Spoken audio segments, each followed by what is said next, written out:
Hello everyone, welcome to my YouTube channel GS classes में आपका स्वागत है।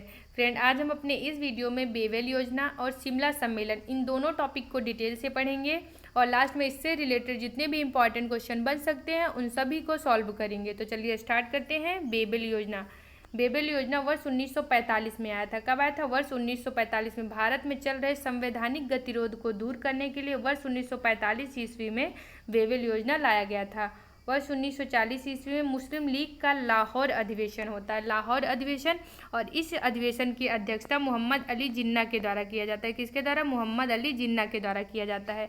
और इस अधिवेशन में पहली बार मुस्लिम लीग के द्वारा मुस्लिमों के लिए एक अलग प्रांत पाकिस्तान की मांग की जाती है। मुस्लिमों के लिए एक अलग प्रांत पाकिस्तान की मांग की जाती है, जिसके तहत 23 मार्च 1943 ईस्वी को मुस्लिम लीग के द्वारा पाकिस्तान दिवस के रूप में मनाया जाता है।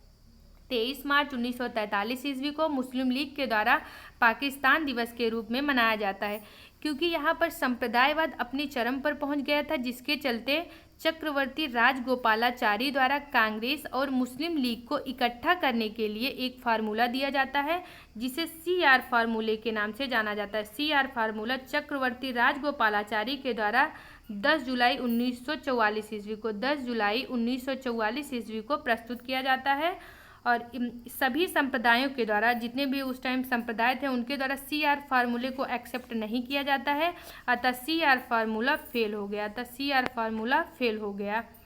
इसी बीच वर्ष 1943 ईस्वी में लॉर्ड बेबल भारत के वायसराय बने। इसके पहले भारत के वायसराय कौन थे? लॉर्ड लिनलिथगो थे। मई 1945 ईस्वी में जब द्वितीय विश्व युद्ध लगभग समाप्ति के कगार पर पहुंच गया था, तो यूरोप में द्वितीय विश्व युद्ध समाप्ति की अवस्था में था, किंतु भारत पर जापान के आक्रमण का भय अभी भी बना हुआ था, जिसके चलते वर्ष 1945 ईस्वी में चुनाव से पूर्व, क्योंकि इस टाइम ब्रिटेन में चुनाव होने वाले थे, तो यानी चुनाव से पूर्व ब्रिटिश प्रधानमंत्री चर्चिल से अनुशंसा के बाद भारत में संवैधानिक समस्या के निवारण हेतु एक योजना बनाई गई और इस योजना को बेवेल योजना के नाम से जाना जाता है, जो भारत में संवैधानिक समस्या को दूर करने के लिए बनाई गई थी। और 14 जून 1945 ईस्वी को बेवेल योजना प्रस्तुत की गई। 14 जून 1945 से डेट इम्पॉर्टेंट है, हमेशा एग्जाम में पूछे जाते हैं कि बेवेल योजना कब प्रस्तुत किया गया था। तो 14 जून 1945 ईस्वी को बेवेल योजना प्रस्तुत किया गया था। बेवेल योजना के जो प्रोविजन है, जो प्रावधान है, वो क्या क्या है? इसका पहला प्रावधान है कि गवर्नर जनरल की कार्यकारिणी में सभी राजनीतिक दल शामिल होंगे। जो गवर्नर जनरल का कार्यकारिणी है, उसमें भारत में जितनी भी राजनीतिक दल हैं या फिर जितनी भी पार्टी कार्यरत हैं, वो सारे इसमें शामिल होंगे। अगला क्या है कि वायसराय और सेनापति यानी वायसराय और कमांडर इन चीफ के अतिरिक्त बाकी जितने भी सदस्य हैं वो सारे भारतीय राजनीतिक दलों के होंगे। ये दो पोस्ट यानी वायसराय और कमांडर इन चीफ, ये दो पोस्ट को छोड़कर बाकी जितने सदस्य हैं वो भारतीय राजनीतिक दलों से होंगे। अगला क्या है? विदेशी विभाग का प्रभारी भारतीय ही होगा। जो विदेशी विभाग है वो भारतीयों को सौंप दिया गया। वहीं अभी भी जो प्रतिरक्षा विभाग है वो वायसराय के अंडर में है। अभी भी प्रतिरक्षा विभाग वायसराय के अंडर में है। अगला प्रावधान क्या है इसका कि हिंदू मुस्लिम सहित अन्य समुदायों को समान प्रतिनिधित्व दिया जाएगा। इसमें क्या था कि बेवेल योजना में बोला गया था कि हिंदू यानी सवर्ण हिंदू एवं मुस्लिमों को बराबर का प्रतिनिधित्व देने की बात कही गई थी। सवर्ण हिंदू और मुसलमानों दोनों को बराबर का प्रतिनिधित्व देने की बात कही गई थी। अगला प्रावधान है वायसराय की कार्यकारिणी परिषद का पुनर्गठन किया जाएगा। अब ये जो कार्यकारिणी परिषद बनेगी वो अंतरिम सरकार की तरह होगी। किसकी तरह? अंतरिम सरकार की तरह होगी और बिना किसी ठोस रीजन के गवर्नर जनरल के द्वारा या फिर वायसराय के द्वारा वीटो का प्रयोग नहीं किया जाएगा। जो विदाउट एनी रीजन का जो गवर्नर जनरल है उसके द्वारा वीटो का प्रयोग नहीं किया जाएगा। वीटो पावर एक तरह का अधिकार है जो गवर्नर जनरल को दिया गया था, यानी अगर सबकी सहमति के बावजूद गवर्नर जनरल मना कर देता है अथवा अपने वीटो पावर का प्रयोग कर लेता है तो वह प्रस्ताव वहीं समाप्त हो जाता है। अगला प्रावधान है कि ब्रिटेन के व्यापारिक हितों के लिए एक उच्चायुक्त नियुक्त होगा। ब्रिटेन के व्यापारिक हितों के लिए एक उच्चायुक्त यानी हाई कमिश्नर को नियुक्त किया जाएगा। कांग्रेस के नेता रिहा किए जाएंगे। इसका अगला प्रावधान क्या है कि कांग्रेस के नेता रिहा किए जाएंगे। हमने अपने पिछले वीडियो में पढ़ा था कि किस तरह 9 अगस्त 1942 ईस्वी को 9 अगस्त 1942 ईस्वी को भारत छोड़ो आंदोलन यानी विदाउट एनी टॉप लीडर के क्विक इंडिया मूवमेंट चलाया जाता है और अंग्रेजों के द्वारा ऑपरेशन 0 आवर के थ्रू जितने भी टॉप के लीडर थे उन सभी को नज़रबंद कर लिया गया या फिर उनको जेल में डाल दिया गया। अब उन्हीं नेताओं की रिहाई की बात इस बेबल योजना में की गई है। जितने भी नेता जो भारत छोड़ो आंदोलन के समय कैद कर लिए गए थे उनकी रिहाई की बात इस बेबल योजना में की गई है।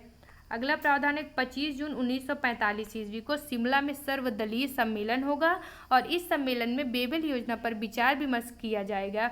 14 जून 1945 ईस्वी को 14 जून 1945 ईस्वी को बेबल योजना प्रस्तुत किया जाता है और कहा जाता है कि 25 जून 1945 ईस्वी को शिमला में एक सम्मेलन आयोजित होगा जिसमें भारत में जितनी भी पार्टी कार्यरत हैं उन सभी को यहाँ पर बुलाया जाएगा। सभी इसमें शामिल होंगे और बेबल योजना पर डिस्कशन करेंगे। बेबल योजना पर डिस्कशन करने के लिए 25 जून 1945 ईस्वी को शिमला में एक सर्वदलीय सम्मेलन का आयोजन किया गया जिसे शिमला सम्मेलन के नाम से जाना जाता है। शिमला सम्मेलन कब बुलाया गया था तो 25 जून 1942 ईस्वी को। और इसका लास्ट प्रावधान क्या है कि युद्ध उपरांत भारतीय स्वयं अपना संविधान बनाएंगे। युद्ध उपरांत भारतीय स्वयं अपना संविधान बनाएंगे। इसका क्या निकलता है कि अब जो ब्रिटिश गवर्नमेंट है वो धीरे धीरे करके सत्ता सौंपना चाह रही है। सत्ता भारत को भारतीयों को सौंपना चाह रही है क्योंकि हमने देखा कि किस तरह बेबल योजना के तहत वो गवर्नर यानी वायसराय और कमांडर इन चीफ, वायसराय और commander in chief in 2 post को छोड़कर बाकी सारे पोस्ट भारतीयों को दे दिए गए थे। वहीं रक्षा यानी प्रतिरक्षा विभाग ये केवल वायसराय के अंडर में था, बाकी विदेशी मामले ये सारे किसको दे दिए गए थे, अब इंडियंस को सौंप दिए गए थे। और इस योजना के तहत या बेबल के द्वारा यह बताया गया कि भारत का संवैधानिक संकट सांप्रदायिक समस्या होने तक बना रहेगा, यानी जब तक भारत अपने सांप्रदायिक समस्या को सॉल्व नहीं कर लेता तब तक भारत में संवैधानिक गतिरोध चलते रहेंगे। मुस्लिम लीग चाहती थी कि वायसराय की कार्यकारिणी में सभी जो मुस्लिम है वो मुस्लिम लीग के द्वारा चुने जाएं। मुस्लिम लीग क्या चाहती थी कि वायसराय की कार्यकारिणी परिषद में जिसमें बोला गया था कि सवर्ण हिंदू और मुस्लिम इन दोनों को बराबर का प्रतिनिधित्व दिया जाएगा। तो मुस्लिम लीग क्या चाह रही थी कि जो मुस्लिम हैं उनका प्रतिनिधित्व केवल मुस्लिम लीग के द्वारा, मतलब वो किसके द्वारा, केवल मुस्लिम लीग के द्वारा चुने जाएं, जो पॉसिबल नहीं था क्योंकि कई बड़े बड़े मुस्लिम लीडर कांग्रेस को सपोर्ट कई बड़े बड़े मुस्लिम लीडर के द्वारा कांग्रेस को सपोर्ट किया जा रहा था।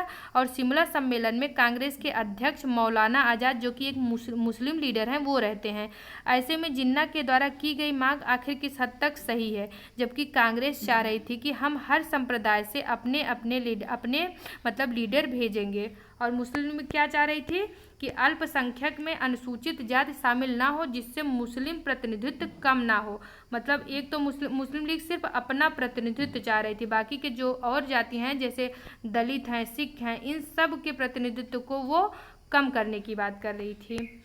शिमला सम्मेलन में सभी संप्रदायों के बीच सहमत न होने के कारण जितने भी संप्रदाय थे, चाहे वो कांग्रेस हो, मुस्लिम लीग हो, कम्युनिस्ट पार्टी हो, जितनी भी पार्टियां उस टाइम की थी उन सभी के बीच जो है सहमत नहीं बनी। यही कारण है कि 14 जुलाई 1945 ईस्वी को बेबल प्रस्ताव वापस ले लिया गया। बेबल प्रस्ताव वापस ले लिया गया। जब शिमला में जो है सम्मेलन आयोजित किया गया था तो उसमें जो है शिमला सम्मेलन में सभी पार्टी के बीच में सहमत न बन पाने के कारण 14 जुलाई 1945 ईस्वी को बेबल प्रस्ताव वापस चला जाता है। उम्मीद है कि आपको ये सारे टॉपिक समझ में आ गए होंगे। अब इससे रिलेटेड जितने भी इम्पॉर्टेंट क्वेश्चन बन सकते हैं उन सभी को सॉल्व करते हैं। हमारा फर्स्ट क्वेश्चन है, भारत के सांप्रदायिक समस्या दूर करने के लिए ब्रिटिश सरकार से समझौते हेतु कौन सी योजना लाई गई? इसका राइट आंसर है ऑप्शन नंबर ए, बेबल योजना। कौन सी योजना? बेबल योजना। बेबल योजना। हमारा अगला क्वेश्चन है, भारत में संवैधानिक गतिरोध दूर करने के उद्देश्य से वेवेल योजना कब लाई गई? तो वेवेल योजना कब लाई गई थी? इसका राइट आंसर है ऑप्शन नंबर डी 14 जून 1945 ईस्वी को। 14 जून 1945 ईस्वी को वेवेल योजना लाई गई थी। वहीं 14 जुलाई 1945 ईस्वी को वेवेल योजना को वापस भेज दिया गया। हमारा अगला क्वेश्चन है, वेवेल योजना के प्रस्ताव पर चर्चा करने के उद्देश्य से किस स्थान पर सर्वदलीय सम्मेलन आयोजित किया गया? इसका राइट आंसर है ऑप्शन नंबर सी शिमला में। कहाँ पर? शिमला में। हमारा अगला क्वेश्चन है, वेवेल योजना के समय भारत का वायसराय कौन था?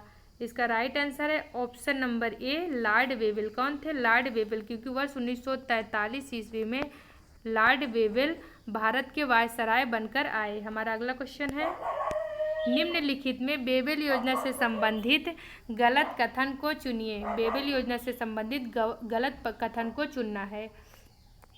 फर्स्ट क्या है? ये है, युद्ध के उपरांत भारतीय स्वयं अपना संविधान बना सकेंगे।